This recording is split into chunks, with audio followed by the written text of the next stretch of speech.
Welcome. My name is Anne Ziskos, and I will be your host today for our IHN guest speaker series. I'm a student counselor at IHN and also a program advisor. Let me tell you about the format for today. First, I'll introduce to you Brandon. Then he'll do his presentation, which is about 50 minutes or so. After that, we'll have a question and answer session. If you think of questions along the way, you can put them in the Q&A box, or you can save them till the end, whatever works for you, and I'll monitor that. Now, about Brandon. I'm super pleased to introduce to you Brandon Moase with the topic Methylene Blue, Reviving Mitochondrial Health and Cellular Energy. Brandon's a certified nutritional practitioner and April 2025 grad of the Institute of Holistic Nutrition, as well as an entrepreneur and founder of the Nutritional Paradigm, a company focused on gut health and mitochondrial optimization. His journey began over 12 years ago with 70 pounds in weight loss, overcoming inflammatory bowel disease and burnout through mitochondrial and microbiome therapy, leading him to research and bring a product to the market that bridges holistic nutrition and Western medicine. Through Paradigm, Brandon's mission is to help practitioners and clients understand how energy metabolism, brain health, and the gut-brain axis form the foundation of healing. He's now sharing his passion for Methylene Blue as a modern day tool for restoring energy and resilience in a stressed out, energy deficient world. Brandon, a very big welcome to you. And now I pass it along to you. Thanks, Anne. I appreciate it. Thanks for your calm energy. I'm a little bit nervous with these things, so I appreciate it. So for the introduction piece, before I start to kind of share screen, I definitely want to expand on kind of my journey into health and actually how I got here today. So I would say it started around first to second year university. And it honestly started for me like just being truly sick and tired of being sick and tired. Like I was overweight, I had autoimmune conditions. I unfortunately, just to put it bluntly, is I hated what I saw in the mirror. And it was a time of deeper insecurity for me. So I'll always look back with, those times with a lot of empathy of my struggles and really what I put myself through mentally and physically.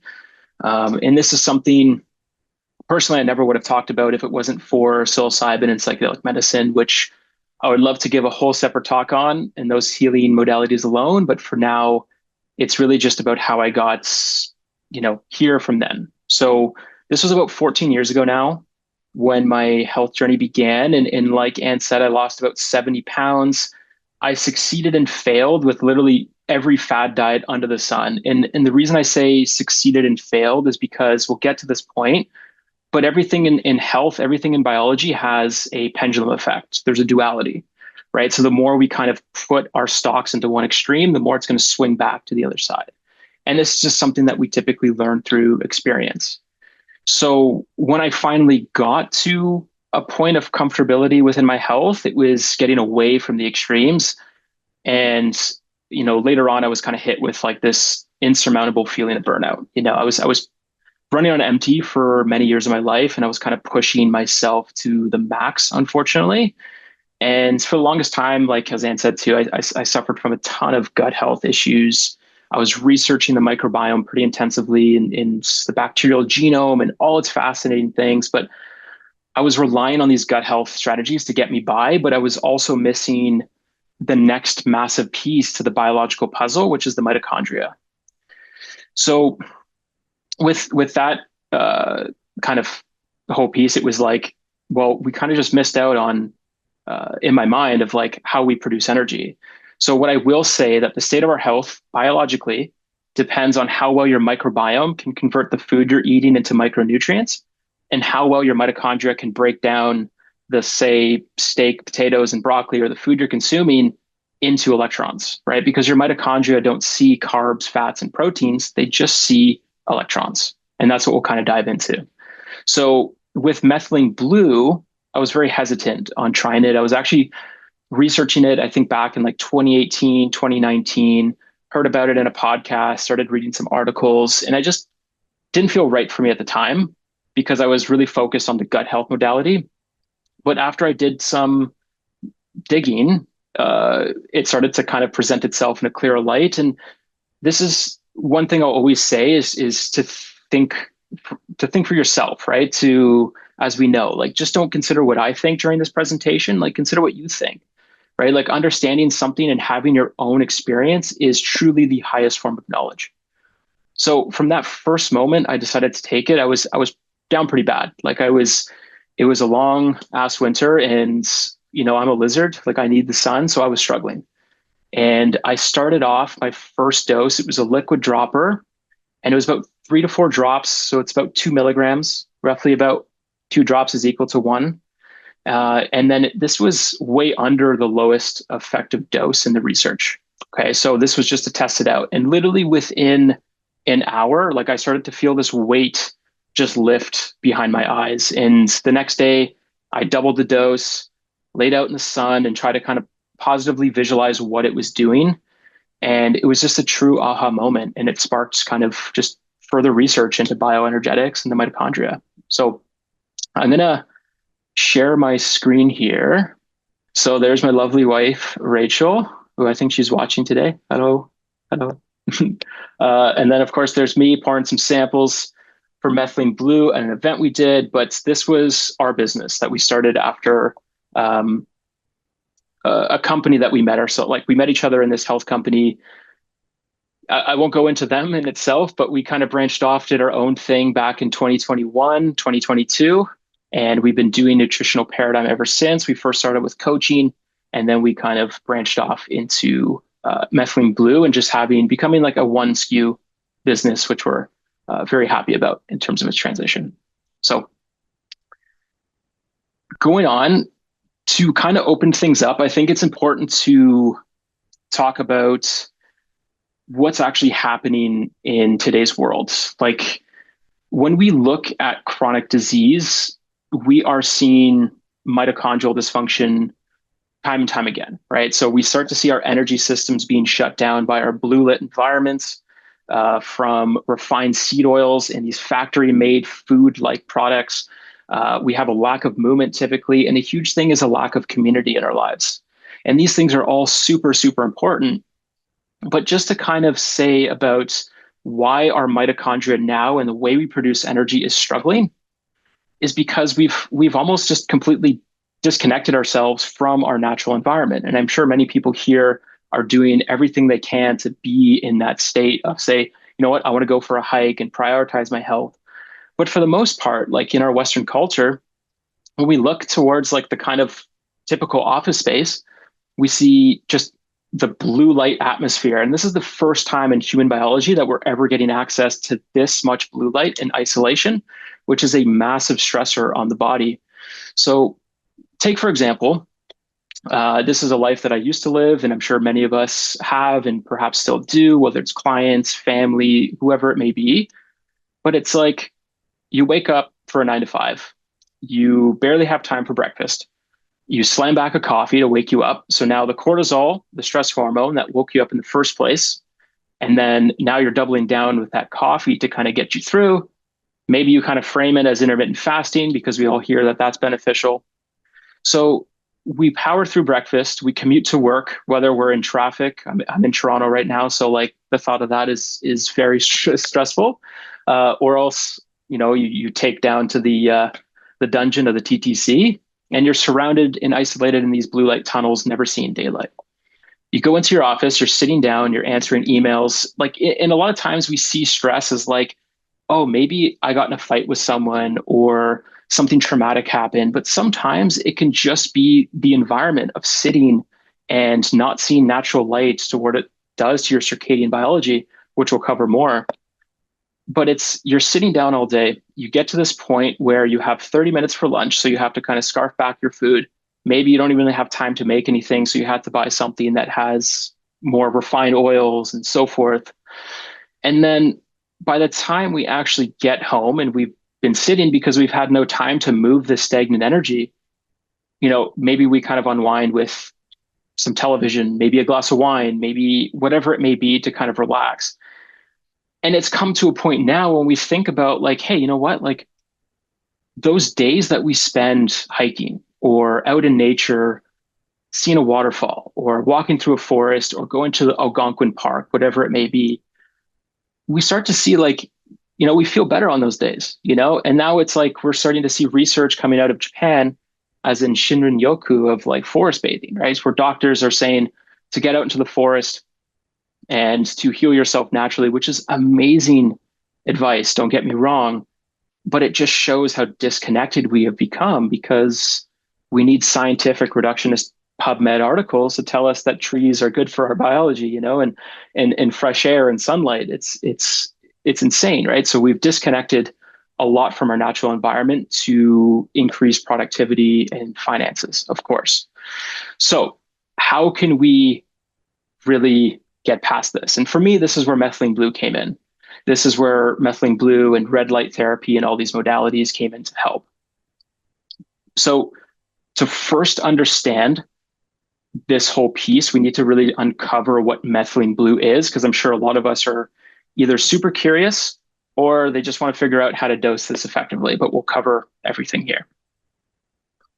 So methylene blue was actually first discovered as a synthetic dye, and they used it to dye like t-shirts and blue jeans and all these different things. And as it progressed, somehow it got to the point where they started to use it on human tissue. And they started to see that it was able to kill off harmful pathogens. More specifically, in 1891, it became the first medicine to effectively kill off the malaria parasite and to treat malaria, which is absolutely insane, making it a huge groundbreaking tool. So in 1897, it became the very first medicine approved by the FDA. And it was known as the first therapeutic agent ever used. And it was one of the most proven antiseptics until penicillin was discovered. So methylene blue has very antimicrobial and antiparasitic properties. And the cool thing is that the bad bacteria and parasites don't develop a resistance to it. However, when looking at something like penicillin, comes out in the 1950s typically, and what we ended up seeing is that when it was first put out, it took about 40,000 units as the typical treatment to cure a condition or to get past it. For right now, for that same condition, the lifespan, so the actual days it takes to cure it, plus the actual dose has increased to over 20 million units. So we can start to see that, of course, again, separate topic in terms of how our microbiome is creating a resistance to antibiotics, but it's just more of a kind of note, as in like to not overuse them when, our life's not in danger, for example. So after all that, from parasites, we came to mitochondrial health. So in the 1970s, this is when they had a boom of research for methylene blue as they started to see it accumulated in the mitochondria. And as it did so, it was able to produce more energy in the cell. It was able to suppress oxidative stress. And then, for what we see today, it's like now there's over 20,000 articles published worldwide on methylene blue. For now, it's a huge piece just being, has its hand in neuroprotection and longevity. Here I'm using a little turtle because these things are beautiful creatures that live forever. And of course, if the name of the game is longevity, then these are the things that we should be kind of researching and thinking about. And another cool thing about methylene blue, I will say, is that it is one of the only compounds that's generally accepted in Western medicine and in the holistic healing space, right? There's nothing really that bridges that gap, but methylene blue is still used in hospitals to this day to treat cyanide poisoning and to treat carbon monoxide poisoning, because it allows the red blood cells to carry oxygen through the bloodstream more efficiently, which is absolutely insane. So with all this, I think to understand how methylene blue really works, we really need to understand the mitochondria. Okay, so how our cell makes energy. I apologize. This can be more of a deep dive. This is probably for those who have graduated or still in IHN. This is probably going to be a recap of Linda's class. So thanks, Linda, if you're listening. So when we take a look at this image here, this is the electron transport chain. Okay, so these are transport proteins, and what they do is they gather energy and they pump protons from each complex to the other. And as they do this proton pumping, they start to accumulate and build more energy like water in a dam. So energy concentrates higher and higher and higher until it hits complex 4. Okay, so this is very important to understand because this is why as we see electrons flow through this chain, we don't have it pictured, but it's called ATP synthase, which is complex 5. It doesn't produce energy, but it acts as like the turbine in the water dam. So it allows things to kind of build up and produce and spit out ATP. Okay, so adenosine triphosphate. This is how we stay alive. This is how I'm speaking right now. This is, again, our whole energy system within the mitochondria. So within that, there was a scientist in 1989. His name was James Blackstock. And he theorized that you make your entire body weight in ATP every single day, which is absolutely insane when you really think about it, because it's like this tiny little molecule that's nearly immeasurable. And say for myself, if I'm around 80 kilograms, I have to produce 80 kilograms of this stuff just to stay in a good state of health. And when ATP starts to decline and the mitochondria become less efficient, then this is where we start to see disease states take fold. Okay, so within this chain, we may be familiar, we have NAD. We're going to cover some NAD drips at the end of this as well, and just what it does. As we go through here, it reaches complex 4. Okay, so complex 4 is really where you turn those electrons and use those electrons and then turn oxygen into cellular water. So we see H2O here. This is what's known as deuterium depleted cellular water. This is true hydration. This is what your mitochondria should be doing. So through all this, your food is broken down into electrons. Electrons enter into these complexes. They build up pressure and release ATP. What ends up happening along the way is that some inflammatory molecules like reactive oxygen species will naturally seep out. Okay, so think of this as like exhaust from a vehicle's engine. So if you want your car to run, some exhaust is going to seep out, unless it's electric, of course. But take in the classic vehicle for a gasoline engine. So what that means is that a little bit of ROS is a good thing. This is a natural stress. This is a hormetic response, is what we say, meaning that a little bit of stress, the body adapts, increases our epigenetics. Our body can learn from this and heal quicker. However, in an inflamed state, when we're faced with what we said previously of excessive amounts of blue light, lack of movement, lack of community, lack of whole foods and nutrition, we have an excess of reactive oxygen species. It goes up. And then unfortunately, we have so much inflammation that it kind of just shuts down this system. So this leads us into when your mitochondria struggle. So I'm going to take a second here because I think there's just a lot of information to be said. And if you can take any notes and let me know afterwards, that'd be fantastic, just because we can talk about this deeper if we have time in the kind of Q&A. Okay, so when your mitochondria struggle, this is when the electron transport chain slows down. This is literally meaning that your energy production and your life force is slowing down to a halt. Okay. What ends up happening is that when we produce more of this ROS, this oxidative stress, then unfortunately the body starts to shift. The cell, the mitochondria, will start to rely more so on glycolysis. And this just means glucose burning sugar. We'll just say that for simplest terms. This is when it just consumes sugar. And then oxidative phosphorylation is what you want. This is the healthiest part of the cell. This is it consuming oxygen, your cell is learning how to breathe and breathing properly. Okay. So when ATP production goes down, we start to see it affects everything, right? We start to have more joint pain. We start to have more heart issues. We start to have, of course, more brain issues too, which we'll get to. The gut-brain axis, the mitochondria is also very important for crosstalk with the bacteria in our guts. And then we just always have a kind of poor immune system, right? So these are responsible for so much. So at the end of the day, when we look at it, this shift, inflammation goes up, the cell stops utilizing oxygen, shifts to survival mode of burning sugar. When we are utilizing sugar, we are literally creating like maybe 10% of the amount of ATP we would if we were using oxygen for fuel. Okay, so this is again survival mode. The cell has been kind of switched offline. It's very hard to breathe. The cell actually becomes hypoxic, which is oxygen's backup system, which accumulates more ROS, and then the mitochondria become damaged, and the entire system just falls into this negative reciprocity of energy loss equals inflammation equals more energy loss. And with this, the cell cannot breathe.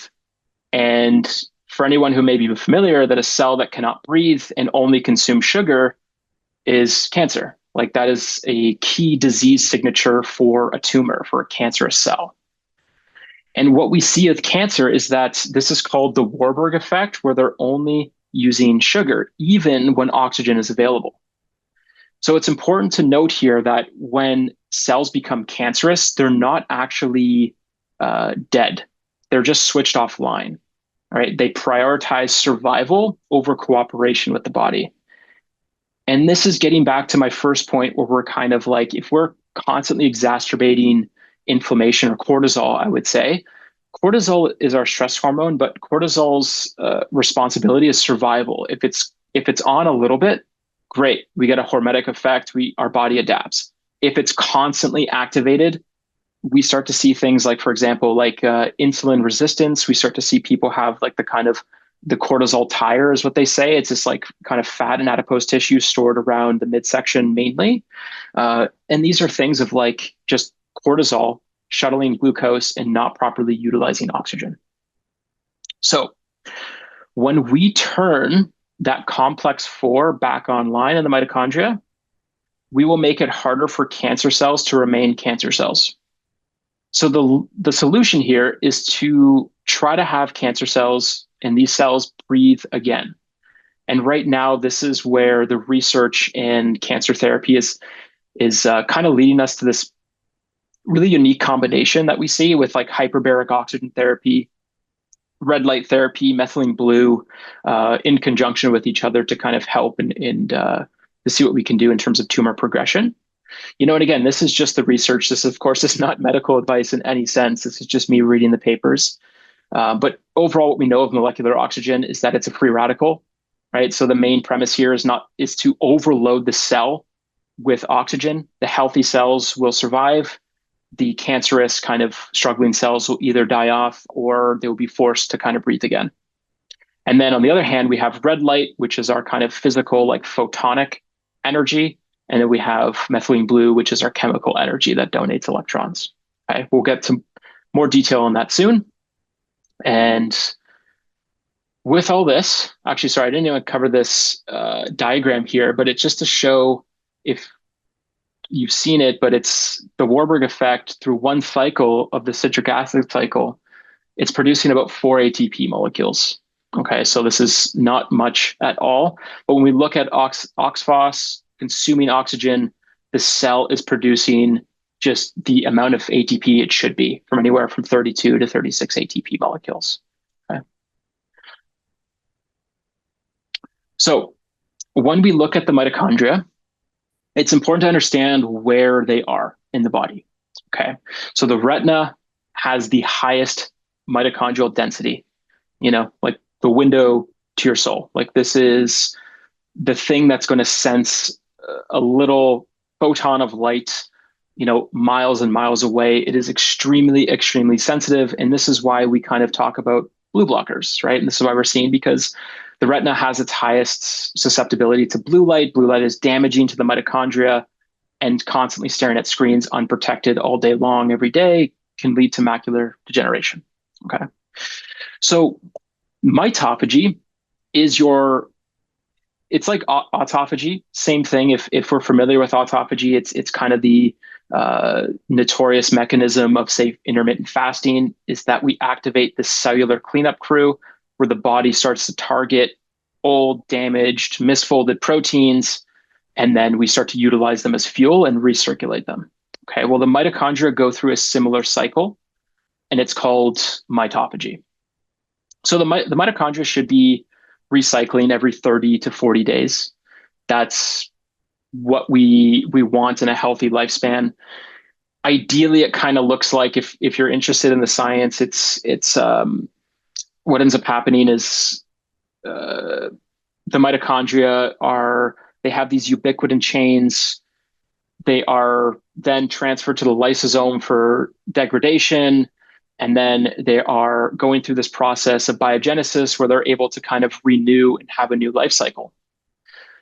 But unfortunately, it doesn't always go to plan, you know? So what ends up happening is that when we're faced with chronic stress, whatever that stressor may be, we start to upregulate specific genes. And the main culprit is called USP30, which directly blunts mitophagy. So now the mitochondria begin to pile up like broken engines in the scrapyard.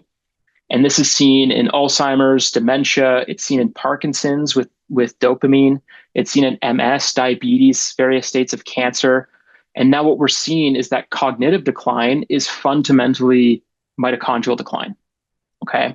So when we look at why this is important and why we're talking about the mitochondria with methylene blue, and we'll get to, of course, deep dives here on methylene blue too. But when we look at, say, a muscle cell, for example, a muscle cell, we'll use a slow twitch muscle cell as an example, because they have and hold more mitochondria. They will hold about a few hundred to maybe low thousands of mitochondria in one cell. A typical heart cell will hold about 5,000 to 8,000 mitochondria. A single neuron in your brain will hold up to 2 million mitochondria, which is, so there's no question about where longevity stems from. It's within our brain, because these are the little things that are producing our energy. Once the energy starts to falter within the brain, then we lose pretty much absolutely everything, right? And this is kind of a thing that we see here in the West, is that, you know, don't get me wrong, like, I love strength training, but when we're constantly seeing the body as this kind of tire with infinite tread, we're kind of forcing the body to gain so much muscle. It's like the body doesn't want to hold on to massive amounts of muscle later on in life, right? And this is to kind of not bash strength training or exercise in any way. This is to more so say that extremes are the issue. And a big reason is we don't see many bodybuilders who compete from a young age to an older age living very long lifespans. And it's been documented so often, right? It's like, this guy was so healthy, or this person had so much skeletal muscle, but they died young. And it's almost a zero-sum game, because then we're kind of forcing the mitochondria to be in the muscle where it needs to be in the brain. And an example on this is a gorilla. So you don't see gorillas going to the gym and working out with each other to gain all that muscle. It's because their mitochondrial density lies in their skeletal muscle. This is why they can pick someone up and toss them across the room like it's absolutely nothing, because that's where their mitochondrial density lies. But as humans have evolved, we evolved with bigger brains and smaller stomachs. So when we look at our truest longevity organ, it's what has us think correctly. It's what has us philosophize, to read the research, but also feel in to the nervous system. And it's not using force. So this is a big thing for me to kind of hammer home, is to take care of the, you know, we talk about the gut being the second brain. It's to state the obvious, to take care of the one and only, like the truest longevity organ that we have is behind our eyes. So with all that being said, we come to the OG, if you will. This woman, Miss Clements, she was, I love using her as an example because she lived to 122. And when asked her secret, she's like, yeah, I drink red wine every day. I smoke cigarettes and I eat, I think, 2 pounds of chocolate within a week. So it's like, this isn't to say that, hey, you know what? Miss Clement, she lived to 122. I'm going to start smoking every day and drinking wine. Like, absolutely not. But it's to say that there is a hormetic effect in the body where sometimes stress signals can be feedback. And that feedback can trigger adaptation, resilience, longevity. On the other hand, you get too much of it, then this is where we start to come into more cellular destruction and DNA damage and quicker aging, of course. So the one example for this too is that, like, was it the cigarettes? Was it the wine? Like those little things, for what she said, it was allowed her to enjoy her day a little more. But you also have to take into consideration that living in blue zones or having a proper environment is also very different, because you can't, fix yourself in the same environment you got sick in. You have to change things up. So for a lot of people, say for living in the blue zones, is like, they have adequate sunshine. Their hands and feet are on the earth typically more frequently, especially that the weather permits. We know that those gardening and have their hands in soil more frequently have less instances of seasonal and food allergies. We know that their water is treated better, right? Rather than kind of our systems here in Ontario of pumping chlorine and chlorazamine in fluoridated water systems, they're using reverse osmosis, remineralization, UV treated water, and so forth. So there's a lot of things, and not even to mention the kind of more traditional farming methods, less use of seed oils, less time spent doom scrolling. It's less time spent behind screens. And I know I myself am guilty of this, and I think we all are at certain points for the most part. But it's just a friendly reminder that we need a little bit of stress in our life, but too much is when we get into the danger zone. Okay. So if you're with me this whole time, I really appreciate you. I know I'm kind of throwing a lot of information and trying to squeeze this into within the hour and so, and want to leave this open to questions. But when we look at kind of how methylene blue works, this is a big piece. So methylene blue is known as a redox mediator. So it's a big word, but what it means is it donates and accepts electrons inside the mitochondria. So an even more simplified way to look at this is to kind of see this as like an adaptogen specifically for your mitochondria. Okay. So what I mean by this is that it can donate electrons, it can donate energy, and act as an antioxidant when it senses energy is low in the mitochondria. But in higher doses, it can also accept electrons in your mitochondria when it needs more oxidative stress, like when you're exercising, for example, right? This will eventually help with recovery. This will increase performance and muscle growth and so forth. So the main idea here is that with these transport proteins, so NAD and the complex 1, 2, 3, and 4, this is really, these first three are very susceptible to stress and inflammation. Okay, so what ends up happening is that we see a lot of times complex 1 is shut down, complex 3 is shut down. So methylene blue has been shown to, like, for its ability to act as a bridge. It bridges the gap and can help repair complex 1 of the mitochondria and donate electrons, upregulating NAD, which is a huge buzzword these days, and we'll get to that shortly. But it also mainly donates electrons to complex 4. Okay, so this is when we start to see more ATP production, and of course, converting that oxygen into cellular hydration and cellular water. Because we can drink all the cleanest water in the world, but if our mitochondria are damaged, we are not getting this cellular water because it is very different. This is deuterium depleted. If there's any questions about that later, I can always expand on it, but for the sake of time, we'll just kind of keep it at that. But overall, with methylene blue, we start to see just less ROS leakage from this chain. So it's able to kind of accumulate in the mitochondria and help absorb excess amounts of ROS, oxidative stress. So it keeps it from kind of circulating back into the body, which is an amazing thing to handle the amount of stress load in our lives today. With this, we'll get to red light, because you can also see here that red light donates to complex 4. Okay.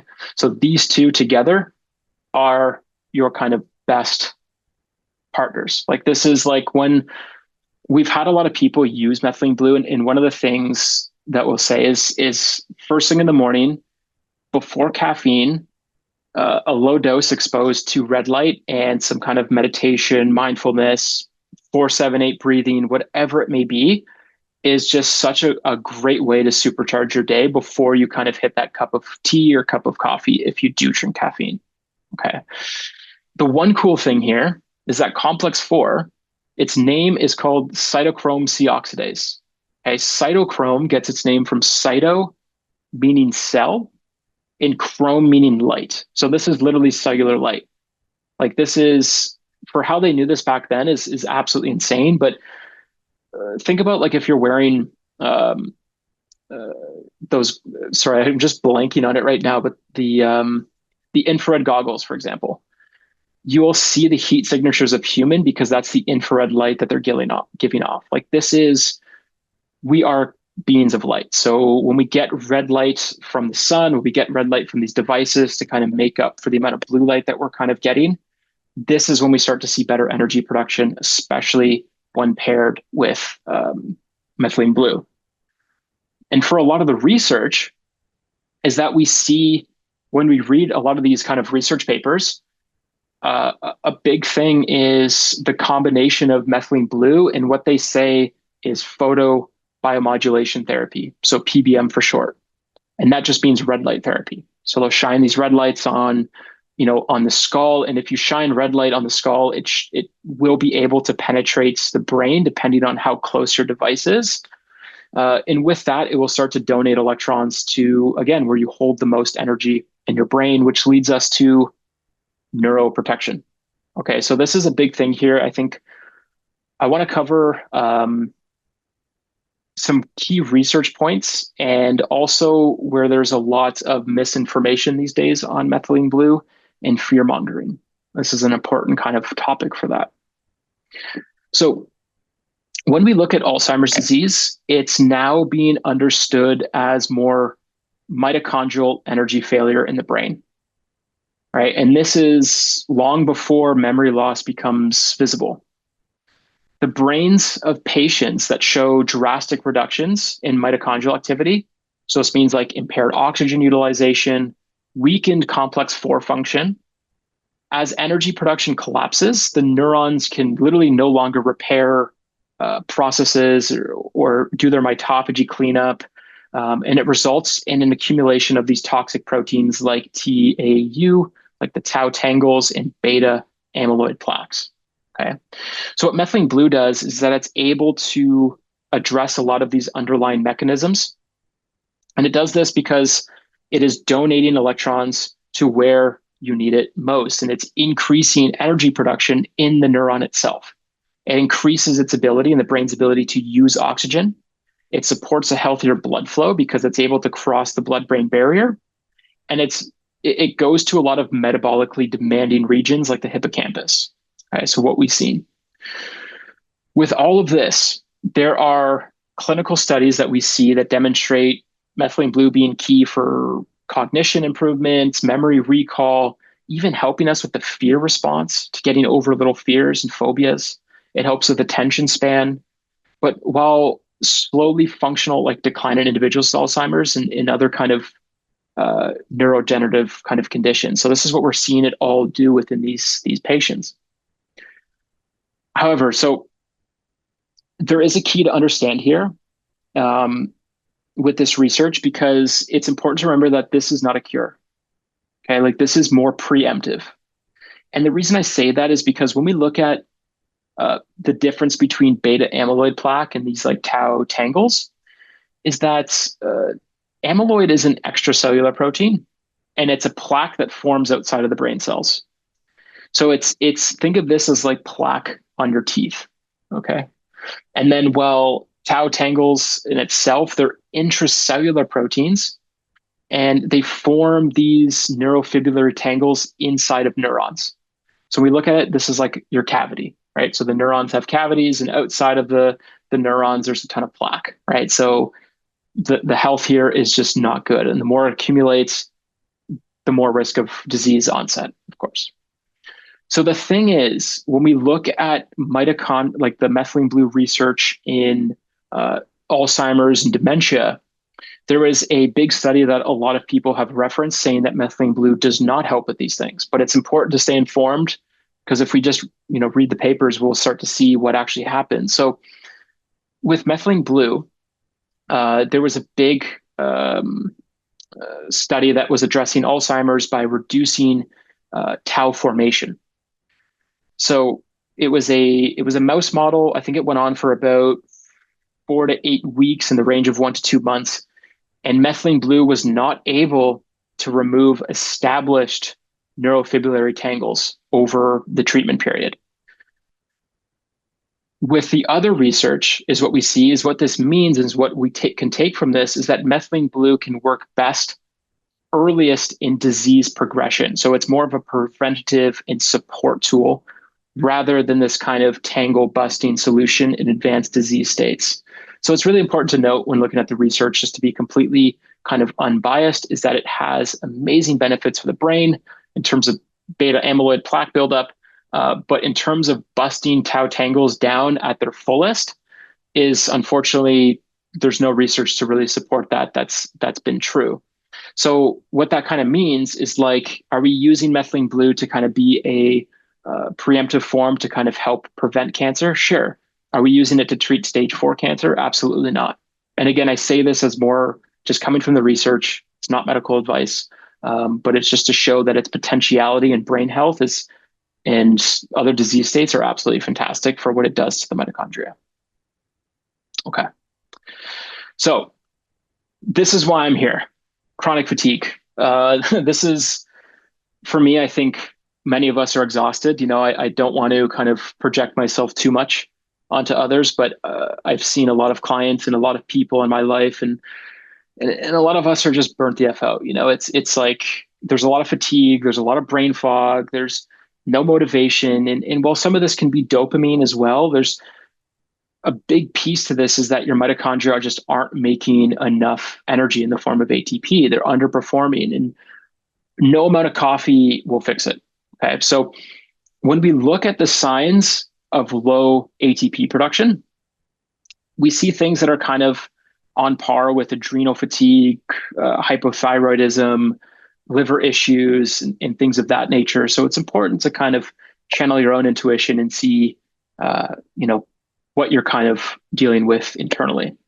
So signs of low ATP production include like just tired, you have poor focus, a slower recovery, your hands and feet are cold, more depression and anxiety, right? Like there's a massive intolerance to exercise. You're always getting sick, and these can all be red flags. But the other question that begs is like, why aren't you making enough ATP, right? So we can see again, like what I said too, is excessive blue lights especially in isolation, just in your environment, right? Because when we look at blue light, it's important to understand that this stuff will completely hijack dopamine and cortisol and just run it through the roof. So this is why when we're on our phones, watching movies, whatever it may be, blue light blockers are just a great way to kind of stop things or to kind of not absorb as much of it. Then we have like pesticides, different microplastics now being found in so many different parts of the cell, heavy metals coming in, refined seed oils causing inflammation, chronic infections, whatever that may look like, just overall stressors like cortisol, as we mentioned many times, the lack of oxygen. So if you're mouth breathing at nights, chest breathing during the day, these are all poisoning mitochondrial function and slowing down ATP production, which drains the life force, right? So it's important to note here that methylene blue is not a stimulant. Okay, so this isn't like coffee, but many and almost everyone reports this boost of energy afterwards, right? So it doesn't spike cortisol or stress hormones. It doesn't wear down your adrenal glands or thyroid.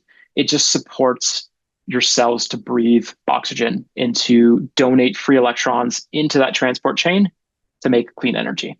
So this is why I'm so fascinated with this kind of product and in this substance, because it's been such a game changer in that respect. Okay. This is also another piece for what we see a lot of kind of fear mongering in the space. I think his name is Paul Saladino. I'm not a huge fan because typically, if you look at a lot of these posts, whether it's from him or some other kind of authorities in the health space, they start with something that's fearful. They start with something to capture your attention of what you should not be doing. This is why you should not be eating kale. This is why spinach is awful for you. This is why eggs are bad, things of that nature. So when we see that, it's immediate a red flag. Okay. So that's just to kind of keep in the back of our mind for the most part, because what we see is that we see a lot of people say that methylene blue causes serotonin toxicity. There is a potentiality for that, but this is where we need to exercise caution, like we should do with any kind of medication or health supplement for the most part. So what we see is that methylene blue in high doses is an MAO inhibitor. MAO stands for monoamine oxidase, and it's an enzyme that prematurely breaks down serotonin and dopamine. So what we end up doing is in modern medicine, there's a lot of MAOs given to people who are suffering from depression. And MAOs come with a ton of different side effects, whether it's just even causing fatigue, causing unstable moods, low libido.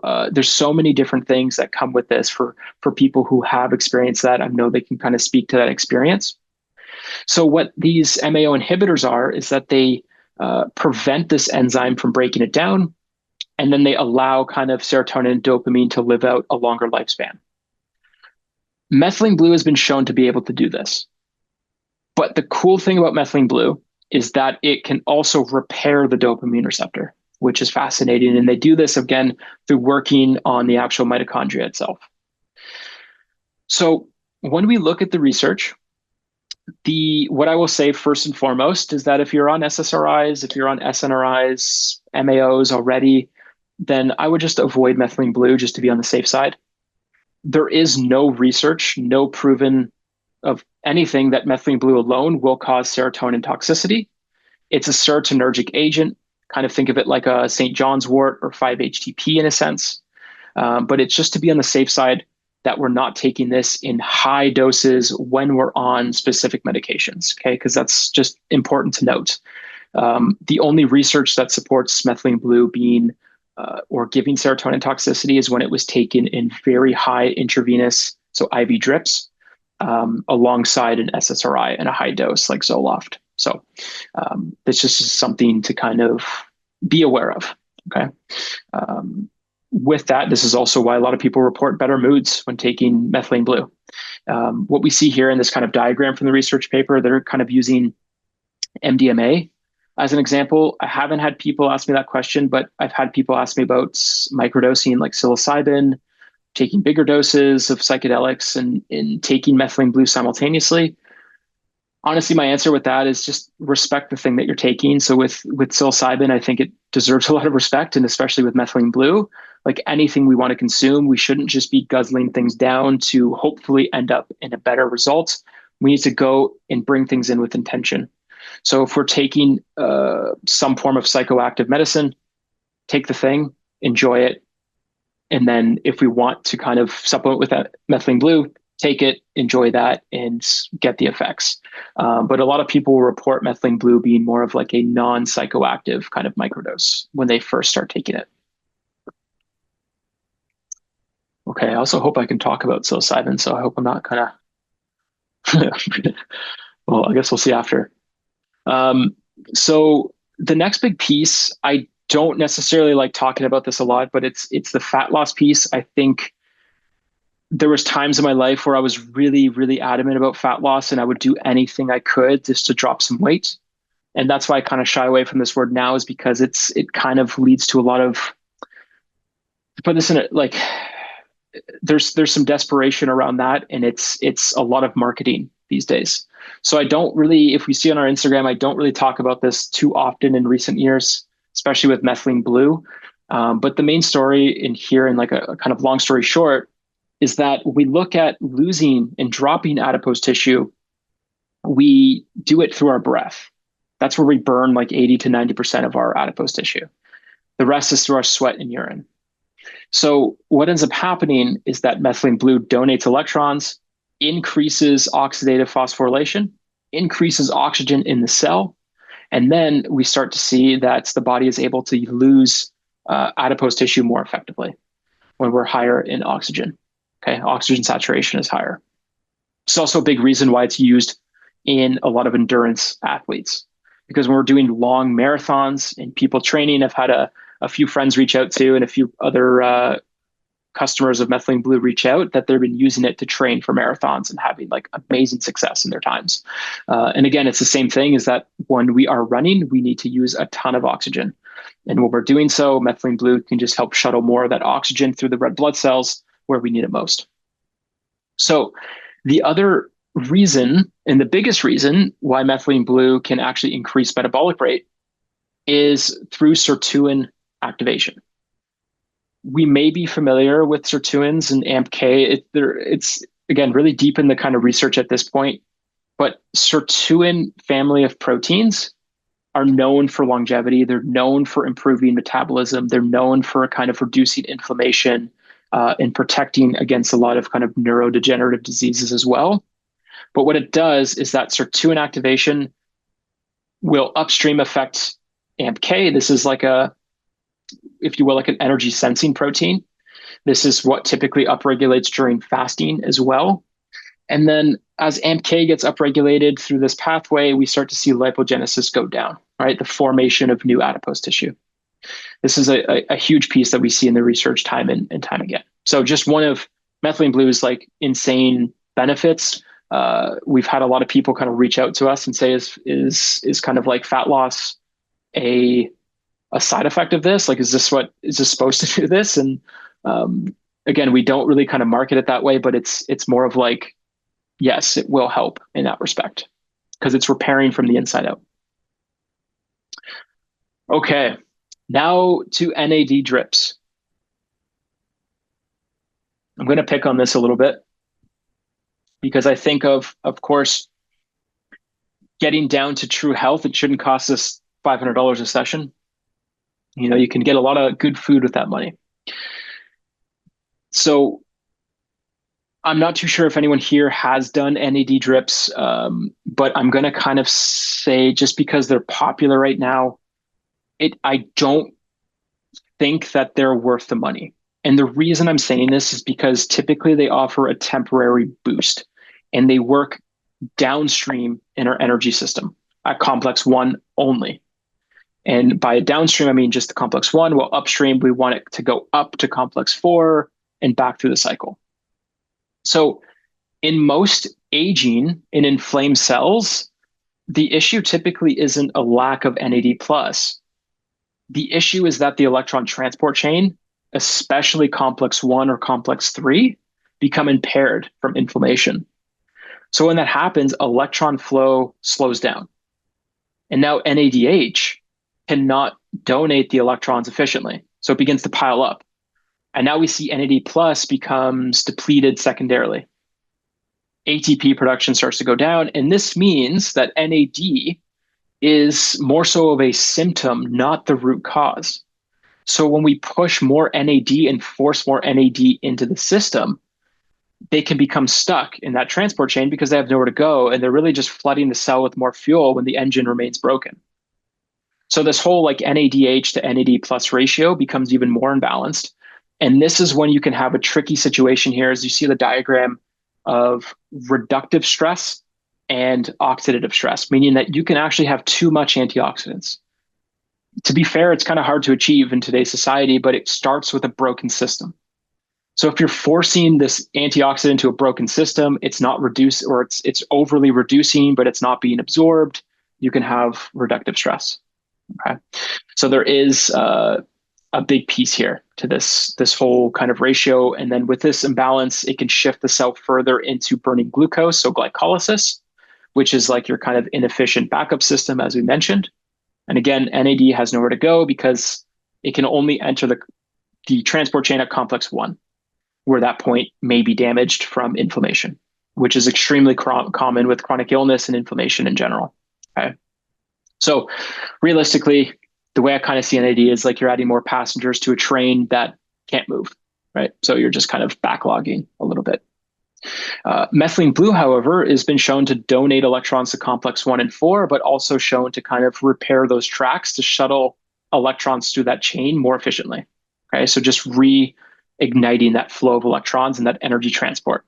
This is why it's a huge piece where it's like when I look at methylene blue, it's something that it's a way lower cost. It's going to last you a lot longer time because you're not dosing typically a lot of it. And then we're actually working to fix the cause, not just the consequence. So something like this, it's not to say NAD drips are necessarily bad, but if you are suffering from a ton of inflammation and you're down bad, I wouldn't say that that's the answer. I think using $500 to $700 after like tax and tip with these things, you're better off just buying a red light panel if you don't have one, or just going for some nice food, something nice and wholesome here. So lastly, I'm going to talk about just its viral protection, but I'm going to keep this one a little bit short.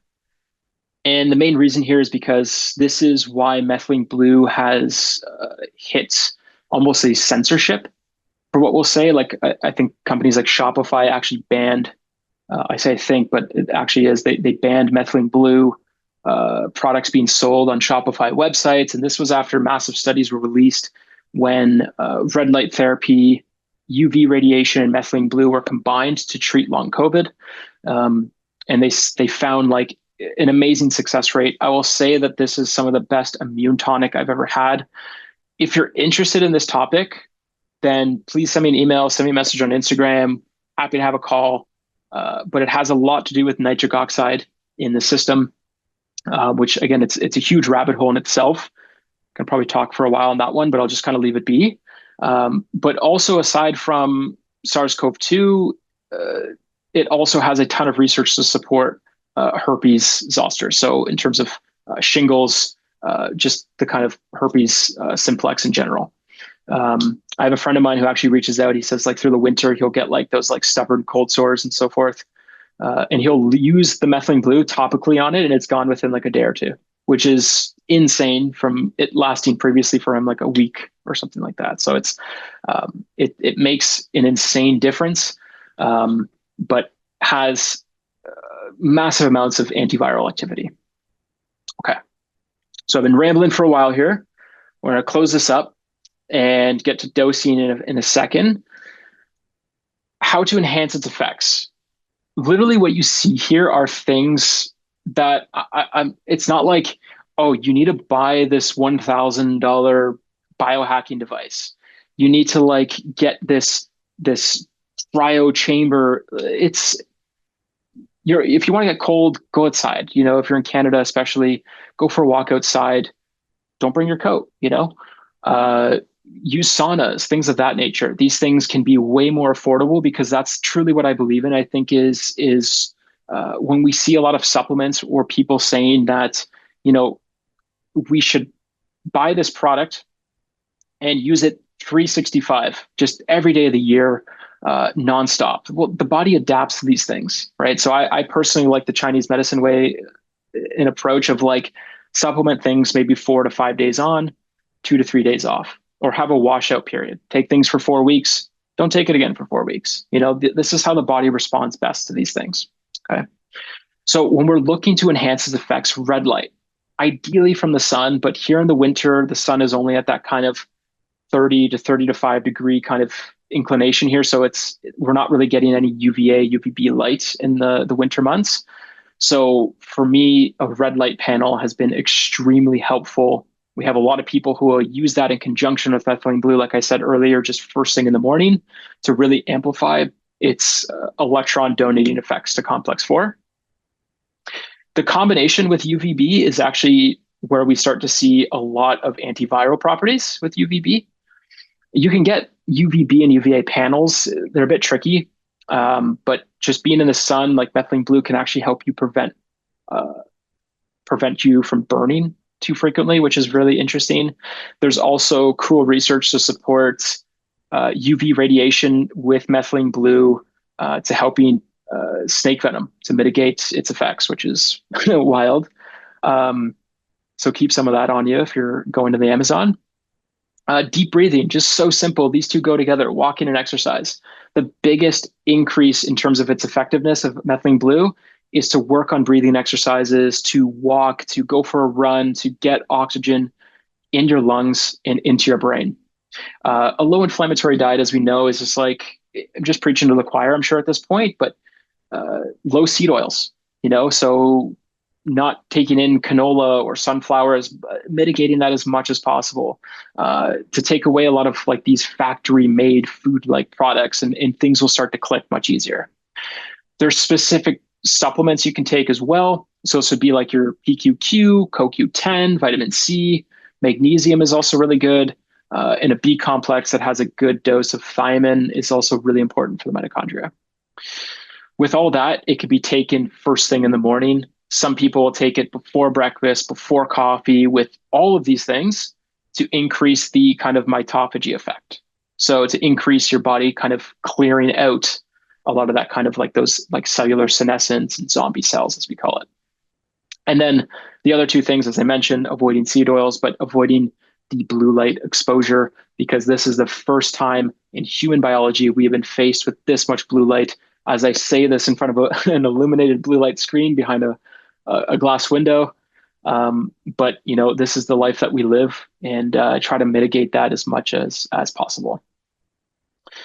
So this is another kind of fear mongering image we see of methylene blue.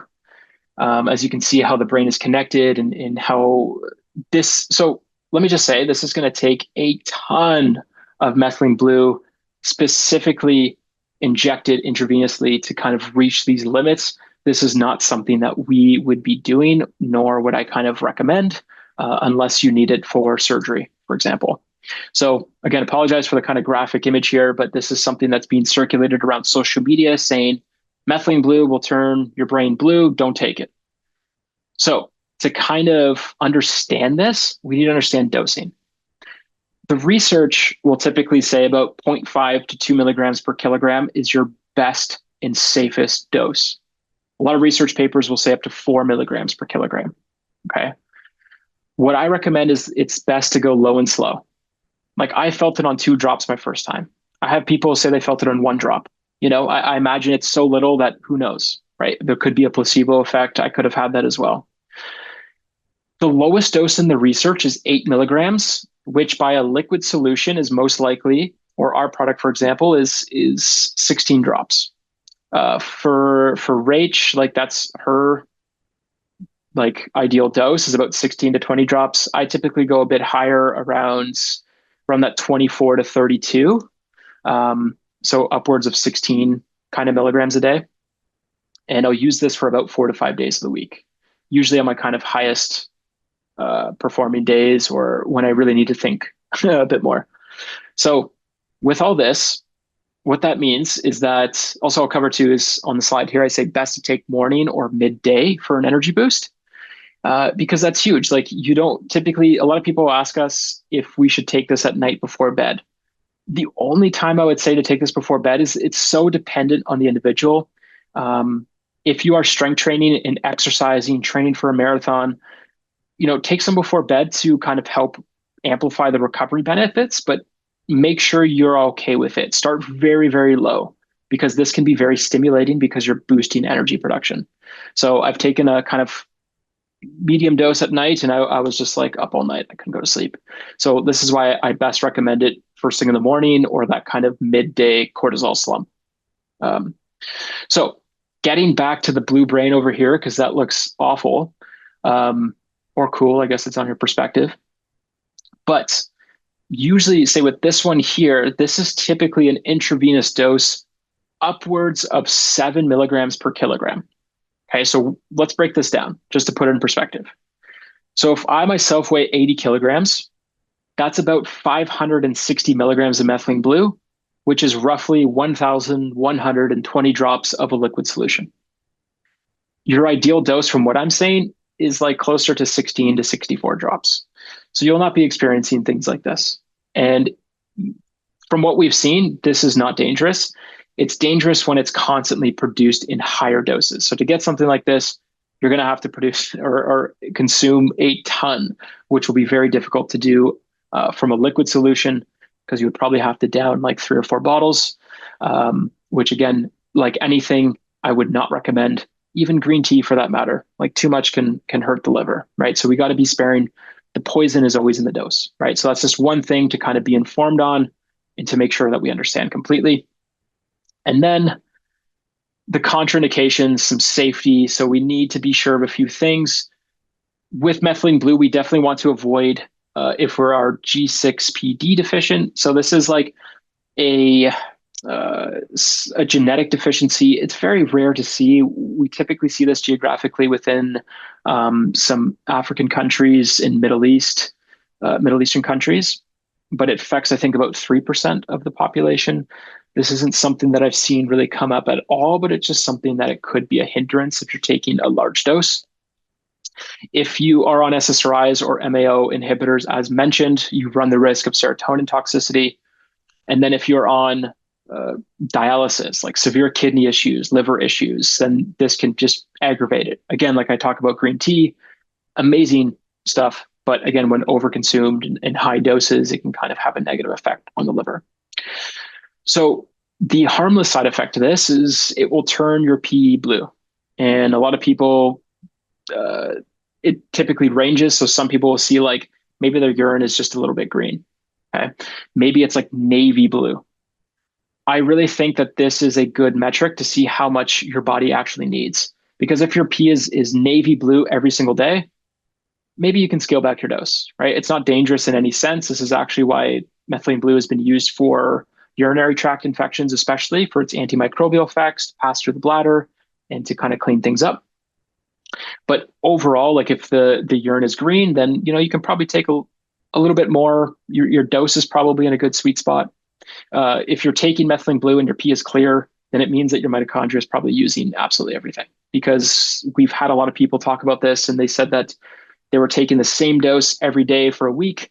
One day it was super dark, and another day was clear. So I think this is a sign that those could be more stressful days when you have the kind of clear pee. Um, Possible interactions, again, like 5-HTP, St. John's wort, these things are serotonergic agents, just like methylene blue. So I'd be careful. Again, there's no research to support like the contraindication, but it's just to be on the safe side. And then foods high in tyramine. So like red wine, dark chocolate, soft kind of like moldy cheese, like blue cheese. These things are high in tyramine, which can interact with MAO to cause like headaches and things of that nature. Okay. Some people will do methylene blue enemas. Yeah. Nope. Honestly, in my perspective, I think no point. It's such a mess. I think um, there's not enough research to support it, and methylene blue should most likely interact with your stomach acid for full digestion. And if you see a methylene blue product on the market that's capsuled, again, there's no research to support capsuled efficacy. If anything, we don't necessarily want it going down to the colon because methylene blue is integrated either in terms of your bloodstream or with your stomach acid and secreted solely through the urine. So if you've never taken methylene blue, the only thing it changes is you'll have a blue tongue and some blue pee, but that's it. It will not turn your poop blue. And then the last thing is just always needs to be USP grade. So always look for that certification, which is very, very important because this is a standard pharmacy procedure in terms of it being pharmaceutical grade, and it tests for heavy metals and bacteria as well in the product. Okay. So that is everything. I'm going to stop sharing here soon. Honestly, thank you for listening. I don't really just constantly talk for an hour straight. So thank you for listening to that. And I appreciate your time. If you want to find us and reach out, like I'm always happy to kind of like send some voice notes or send some messages if you're curious on this. And you can find us on Instagram at the Nutritional Paradigm or thenutritionalparadigm.com. Our email is there as well. And then, as a thank you, we have like a little discount code for our product. This is ours, by the way, which we just introduced a year ago today. And we're doing a little giveaway here for 2, which I'm sure Ann will take over from here. So, thanks again for the time. Do you want me to just to kind of pick some questions, or do you want to fire them off? Oh, sure. Like I can ask them, or what do you want to do? Oh, whatever works. Okay. Why don't I say them? So, Sure. our first question here, how can methylene blue help with cancer, and is there any specific protocol to use? Yeah, so I kind of hope I explain that okay. So the idea with cancer is that it's a very kind of, to put it plainly and bluntly, a dumb cell. It only consumes sugar through the form of glycolysis. So that's what is a disease signature of a tumor, for example. So what methylene blue can do is what we see in the research, especially when combined with photobiomodulation, so red light and hyperbaric oxygen, is that it's donating electrons to these cells. It's upregulating oxygen consumption to allow the cell to breathe again. And when it does that, this is a very anti-cancerous state because the cell can now make energy. So I wouldn't like, again, like if it's like, hey, can I treat cancer with methylene blue? There's for me no comment kind of thing because cancer is an insane entity in itself. But at the end of the day, just to kind of cover the Warburg effects and to kind of isolate tumors and to figure out the combination with these things, I'll leave that to kind of the people in the field actively kind of studying these things and doing practical applications. For me, just reading it, it's very anti-cancerous for that reason because it allows the cell to breathe and takes it out of a state of hypoxia and doesn't allow it to kind of just solely burn sugar, which produces almost zero energy, right? So I hope that kind of helps. And it's, again, like if you're using methylene blue, conjunction with red light is like one of the best things, if not the sunlight, because you're going to get red light and UVB, which is fantastic for methylene blue and its Yeah. effects. Yeah, great, Brandon. Thanks. And that's very fair the way you've explained that. Okay. Rose would like to know if you've had any success with Lyme disease. That's a very good question. Uh, so there's two things with Lyme. There's Bartonella, which is the like the kind of actual kind of bacterial pathogenic piece to it, and methylene blue has been shown to help mitigate that, which is amazing. And again, this isn't like typically higher doses. That is one of the things that they say methylene blue is great for. There's a time in my life where I kind of wanted to be tested for Lyme, and I was just like, again, I've mentioned psilocybin a few times, and I took it. I was like, you know what? Like, I don't have Lyme. I'm just tired. I just need rest. And this is just more intuitive. I never got tested for it, but since I took methylene blue, a lot of those kind of associated symptoms kind of went away, which is fantastic. Um, but again, I wouldn't say it's a cure for Lyme, but it can help with downregulating and clearing out the Bartonella pathogen. Um, from what again I've seen. So, Sure, sure. but I haven't had any. Yeah. Oh, Yeah. sorry. So, I know a lot about Lyme disease. I think you're meaning Borrelia. Bartonella is a mhm. co-infection, but I'm Sorry. imagining it's non-specific in its antimicrobial effect. Oh, sorry. That's actually what I meant. It's the Bartonella. It's the co-infection of Lyme. Oh, you did mean okay. Well, that's Yeah, it's the great. Yeah. co-infection. Okay, good. Thanks for the clarification. Sorry about that. No. Um, That's yeah. So yeah. you're right though. Do you take it short term or every week ongoing?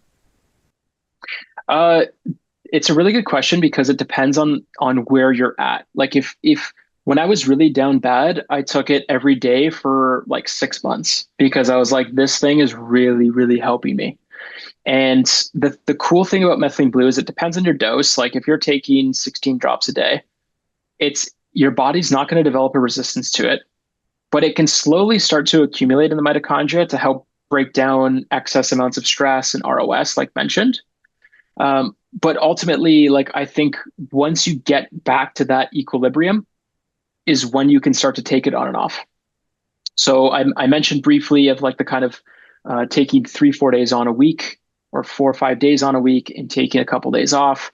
So what I did initially was I took it for like 6 months straight, felt amazing, and I felt like I don't need to take this all the time. And that goes with like any supplement, right? Like I wouldn't say go on a probiotic for the rest of your life because you can, upregulate things like SIBO and increase your chances for that bacterial overgrowth in the small intestine. So Right now, it's come to a point using methylene blue for a couple years now. I use it more strategically. So again, on like high performing days, whether it's through endurance or through thinking a lot and just need more brain energy, and then I'll kind of just use it intuitively. Like I'll use it for airplane travel, which is another thing I didn't mention, but a lot of people use it for air travel because it helps mitigate radiation that you get from being in a plane and closer to the sun and the atmosphere.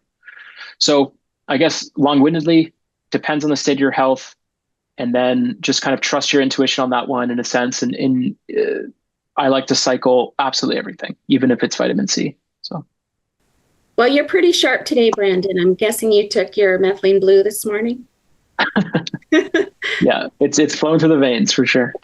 Okay.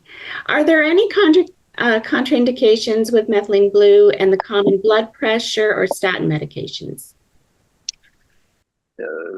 That's also a very good question. Methylene blue in high doses will increase blood pressure. So when we say high doses, so if you type into Google and it says high dose methylene blue, it's not anything like we covered in this presentation. Like it's really high doses. Like so here's a for an example, like here's a little bottle of our product. What will be given away? Um, if you're downing this entire bottle, your blood pressure is going to go up. At a low dose, it's going to be like it's going to be very minimal. So it really depends on the person. Um, but if it's to say like, hey, should I take this while I'm on statins? You would have to talk to your doctor and practitioner about that just to be on the safe side, because also almost all doctors are well versed in methylene blue because again they use it to treat carbon monoxide poisoning, and it's the best cure that we have for cyanide. So there is definitely, it's used in kind of a staining agent as well during surgeries. So um, yeah, I can also dive a bit deeper into that, but again, it's to be on the safe side. Methylene blue will increase blood pressure, so it may not be the best, but for the research on that, it's within high doses. So low doses might be okay, but it's just best to check in with a practitioner. Sure. Okay, great. Um, from the how MG works slide, I'm guessing is that how the mitochondria work slide? What would you say to bypassing the damaged road? It's still damaged. And this person says, this is just how my brain is troubleshooting. I think it's the mitochondrial slide, right? Does that you? Yeah, yeah. So when we kind of look at methylene blue, it's been shown uh, to do a few things. So it's shown to kind of help like over time repair the electron transport chain. So it can kind of bridge the gaps between damaged complexes, but can also over time shown to be reparative for these things. It's mainly on complex 1 and complex 4, but complex 4 is your most important, if not anything, because once that shuts down, you're pretty much doomed because then you're not making any cellular water and you're kind of reached that, for what they say in the research of like thermodynamic equilibrium, just means death, just means you're not making any more energy. So methylene blue can, I would say, first and foremost, bridge the gap. It kind of just like is there, it helps repair, and it's allowing electrons to transfer into complex 4, but also donating. So it's hard for me to explain in terms of like making it a bit less complex, but it's like you're laying down new train tracks for that train to go through. And it takes time. It takes time for that to happen, which goes back to the kind of first question there of like, how long can we take this? Is like, it's going to take, if you're down bad, a few months for this to be restorative. And like, what else can we do for this electron transport chain to reach its full capacity in the mitochondria? Well, we can, again, pair it with red lights and avoid excess blue lights throughout the day, get out in nature and all these things. So I hope that answers it. And Yeah, actually, the person who asked the question oh, just okay, chimed perfect. in and said, got it. Amazing answer. Love it. And then feel free to message me after too, Linda, if you have any questions, because I love talking about this kind of stuff, as you can clearly see. So that's why I'm here. I see one more question, and I think we're going to wrap up shortly. We're already close to just past 4:20. Um, which red light pad would you recommend, and do you own one? Yeah, the company that we have is from Infraready, which is like an Australian based brand. Um, they've been super sweet. They've been nice. It's like we've been using their panel for a couple of years now, and we have one of those like kind of face masks too. But honestly, if you're gonna decide between the two, get a panel. Um, there are newer ones being kind of manufactured that I see that are preventing flicker, which is really important because sometimes flicker in terms of like LED screens or LED lights can actually amplify cortisol. So it's something to be kind of careful about. But I think it's still overall like a massive net positive. But yeah, so I would just kind of avoid things that are just being maybe avoid like the kind of Costco ones, I guess you can say, or like things that are just being shipped over as when it's a deal that's like so good to be true, it's to be skeptical, I guess a little bit. But like Infraready, I think Cala is a good brand as well. I guess to contradict myself, I think they actually might be in Costco. But yeah, so yeah, there's a lot of good brands out there. But also, I would say avoid Juve. I think Juve is actually they were one of the first ones to enter into the company, like into the industry, but they're also the ones with the most amount of flicker and kind of yeah. So Sure, sure. Um, Actually, there are quite a few more in the Q&A. Let's try and tie a couple of them together. Are there any studies that show effects, benefits on traumatic brain injury, conditions like myalgic ME, encephalomyelitis, and fibromyalgia? Given its anti-inflammatory role. yeah, that's also another really good thing here too. So I think like with the physiology within fibromyalgia, a lot of it has to do with like, you experience a lot of like fatigue and pain and sleep disturbances, cognition goes down, and a lot of this comes back down to the mitochondria.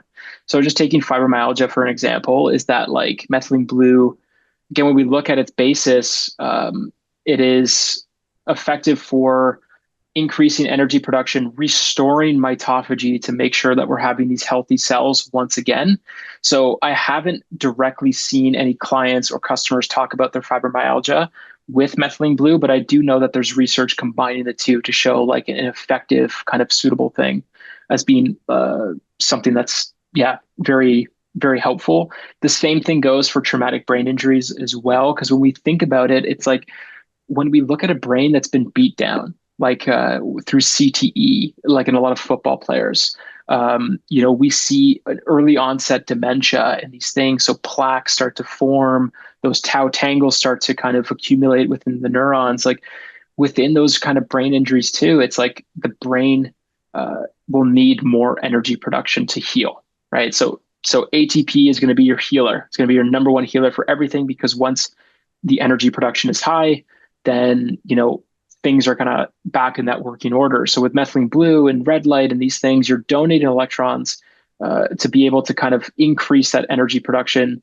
to help the brain recover faster. So I haven't researched methylene blue with like CTE and things of that nature, but in terms of injury, what we do see is a lot of damaged mitochondria and mitophagy kind of suffering. So methylene blue, in my mind too, is like hypothetically like one of the best things that you can kind of do in that sense. But we're starting to see like in that topic of athletes taking kind of hits to the brain is that the photobiomodulation, like the red light therapy is huge right now in terms of recovery, right? So these things are very cost effective because once you invest in a panel, you have it for years on end. But a big thing and a big bone to pick for myself is like, athletes with all the money that they have in terms of health and regeneration, they're using these devices that aren't prescriptions, that aren't surgeries necessarily, but they're using like the red light and things of this nature that's more holistic. But it's like when you go talk to a doctor and it's like, from my perspective and my kind of experience, it's like, hey, have you heard of red light therapy? No, doesn't matter. Here's this pill, and it's not everyone's like that, but I think it's just something important to think about is because these things are just fantastic at kind of turning the brain around and turning kind of the neurons kind of back online, if that makes sense. Sure. And can you tie some of that into, does it help people with ADHD?